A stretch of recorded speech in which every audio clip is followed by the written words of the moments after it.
This is a disturbing story. I want to let everybody know in advance that this is a very, very disturbing story that we're about to talk about. An anti-abortion nut in her late 20s has been caught by police. This is really tough. With 5 fetuses in her house.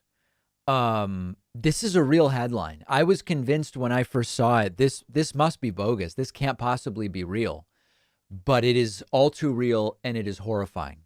And this seems like a very, very sick person. DC police find 5 fetuses in the home of anti-abortion activist Lauren Handy. People will freak out when they hear, the anti-abortion activist reportedly said. Washington, D.C. police found 5 fetuses in the home of an anti-abortion activist on Wednesday. Lauren Handy sat outside her home as officers brought out coolers containing fetuses. Handy declined to tell a reporter outside her home what was there, but said people will freak out when they hear.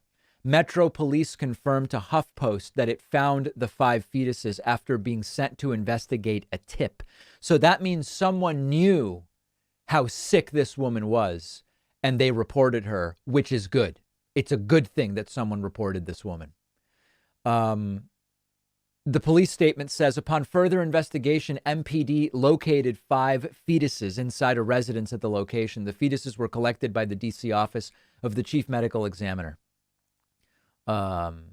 Image of the woman sitting outside her home has been published widely to Twitter.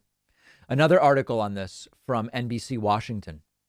Lauren Handy is one of 9 people accused of blocking access to a DC abortion clinic in 2020. So this is already someone on the radar of police for her.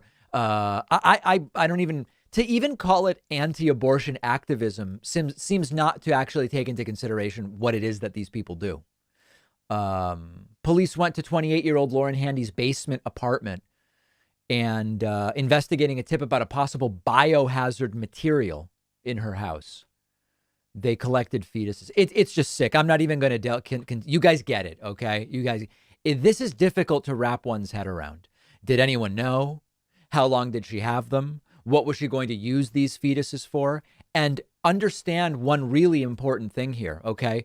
I am guessing if you asked her or other anti-abortion activists willing to do this, why they did it, they would say it's to prove some kind of point, for the shock value in some kind of anti-abortion propaganda, to expose the evils of stem cell research, embryonic. I don't know what they would say, but they would have some justification.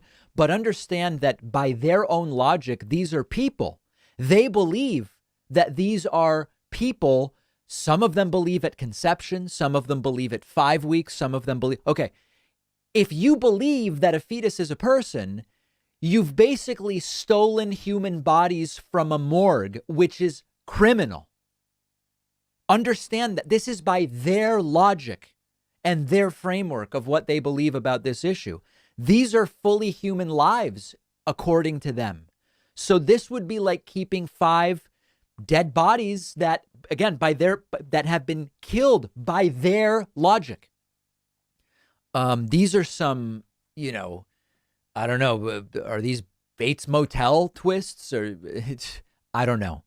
But this is absolutely sick. This is so, it's sort of like the Fox hosts who argue that they give you the news and the truth on air. Then they get sued for what they say. And in court, they go, we're entertainers. We're just entertainers. That's it. This isn't news when they get sued. Is it going to be an example of the same thing? Well, listen, these are humans. Blah, blah, blah. Oh, but you just got caught with 5 fetuses. These are humans, right? So it's like having 5 bodies from a morgue. No. This is tissue. That's all it is. These people are sick. These people are sick. And I'm not using the T word, right? What we often call the domestic, what we call them. I'm not using it because I just don't know that it's legally appropriate. But it's pretty damn close. It's pretty damn close what these people do. To shift gears, and it's very hard to shift gears from this, I want to invite all of you to participate in our next town hall. We are doing a town hall, opening the phone lines to all of our viewers and listeners. It'll be Tuesday, April 19th at 6 p.m. Eastern. It'll be live on our Pacman Live channel. Really looking forward to it. Really looking forward to hearing from you guys. And I'll have more reminders coming up. Let me know your thoughts about these first couple of stories. Find me on Twitter @DPackman.